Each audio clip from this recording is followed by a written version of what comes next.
और राधे राधे गुरुदेव, आपके चरणों में कोटि कोटि प्रणाम।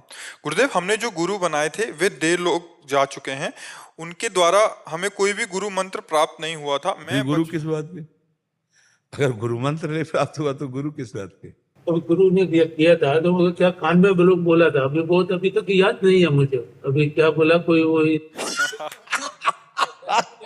बोला तो भी उन्हें को ऐसा खाली ऐसे बोला था, मगर ऐसा भूल से बोला नहीं का ये मंत्र। ये तो बहुत है आश्चर्य की बात, पहली बार हमने ऐसा आश्चर्य सुना। मंत्र पढ़ो करके ये बोला नहीं मेरे को, इसीलिए कहा कि मैं उनके शिव जी की आराधना को ओम नमो शिवाय उन्हें बोला था कि शिव को भी जल चढ़ाते रहो, शिव जी को पूजा करते रहो।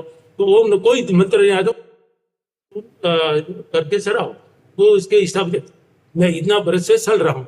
फिर उसके बाद में अभी आपका ये सत्संग सुन तो हमारा बेटा उसमें आया था कि वो श्याम सदाशिव, वो सदाशिव वही कहा कि मैं जाप ये कर रहा हूँ अभी तक, तो मुझे सही मार्गदर्शन नहीं मिल रहा है। किसी का गुरु करना है कि मुझे क्या जाप करना चाहिए। और पहली बात तो आज के बाद ये जो पंचाक्षरी मंत्र उच्चारण किया ना, अब इसको बाहर ना उच्चारण करना, ठीक है?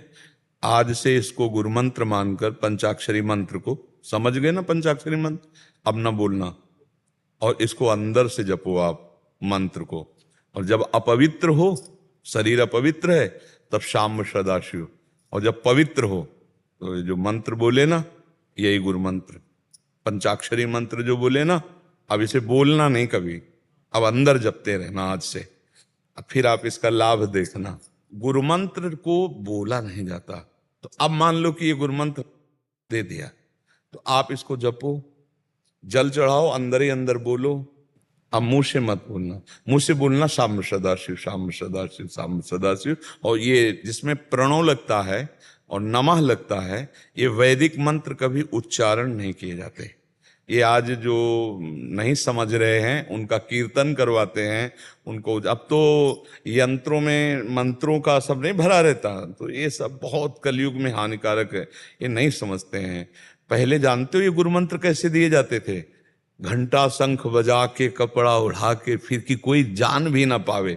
तो अब ये मंत्र बोलना नहीं, इसको अंदर अंदर जपना। शंकर जी की जैसी आराधना कर रहे हो वैसे ही करना, और नाम जप शाम सदाशिव करना, ठीक है ना? और गुरु अपने उन्हीं को मानो जो गुरुदेव भगवान तुम्हारे ना।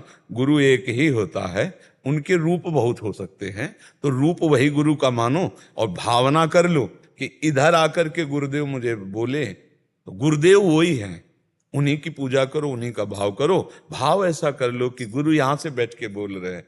अखंड मंडलाकारम व्याप्तमेन चराचरम, चर अचर में वही भगवान गुरुदेव व्याप्त हैं, तो वही आपको मार्ग दे रहे हैं आगे आगे बढ़ने के लिए, यही पर्याप्त है। पर अब उच्चारण मत करना, गुरु मंत्र को गुप्त रखा जाता है। जिस दिन से मिला उसी दिन से उसे स्वीकार कर ले भाव से, वही गुरुदेव भगवान हैं तुम्हारे। और गुरुदेव शरीर छोड़ सकते हैं लेकिन आपको नहीं छोड़ सकते, वो आपका कल्याण करके ही छोड़ेंगे। गुरु तत्व होता है नहीं, जो तुम्हारे अंदर भी बैठा हुआ है। अखंड मंडलाकारम व्याप्तमेन चराचरम तत्पदम दर्शितमेन तस्मै श्री गुरुवे नमः। अखंड मंडलाकारम तो तुम्हारे हृदय में भी बैठे। अब खूब नाम जप करो, मंत्र जप करो, और शिव जी को जल चढ़ाओ, उनकी आराधना करो। थोड़ी देर रामायण सुना दिया करो शिव जी को।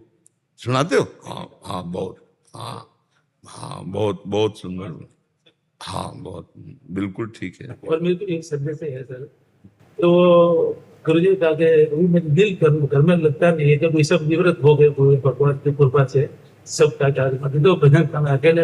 एक हमारी प्रार्थना ये मान लो कि कहीं बाहर भागने की जरूरत अब नहीं है। अगर कहीं भाग के जाते हो तो अब वृद्धावस्था है, और सच्चा संत मिलना और सच्चा मार्ग मिलना बहुत कठिन है। आप ये समझ लो, महापाखंड की बाजार। हाँ, तो इसलिए घर में रहो, आराधना करो। भगवान सर्वत्र है तो घर में भी तो है। कभी कभी मन आवे तो तीर्थयाटन कर लो, अपने परिवार के बच्चों को साथ लेकर। काशी है, वृंदावन है, अयोध्या है, ऐसे दर्शन कर आए। बकाया घर में रहो। अब समय नहीं रह गया कि चौथापन में विरक्त होकर कहाँ जाओगे। सच्चाई की बात समझो, घर में भजन करना इस समय बहुत ही अच्छा है, क्योंकि किसी का दान पुण्य नहीं लेना, किसी का प्रणाम नमस्कार नहीं लेना, किसी से मांगने की जरूरत नहीं, अपना कमाया है, बच्चे हैं, धर्म पूर्वक खाओ और भजन करो। बाहर भागने की जरूरत नहीं है, नहीं तो बाहर भागने पे जितना भजन होता है वो और क्षीण हो सकता है, बढ़ नहीं सकता। अब समय नहीं रह गया, कहाँ रहोगे आप, समझो कहीं कहाँ रहोगे। और आज अगर ऐसी व्यवस्था में न रहो तो लाठी खाओगे।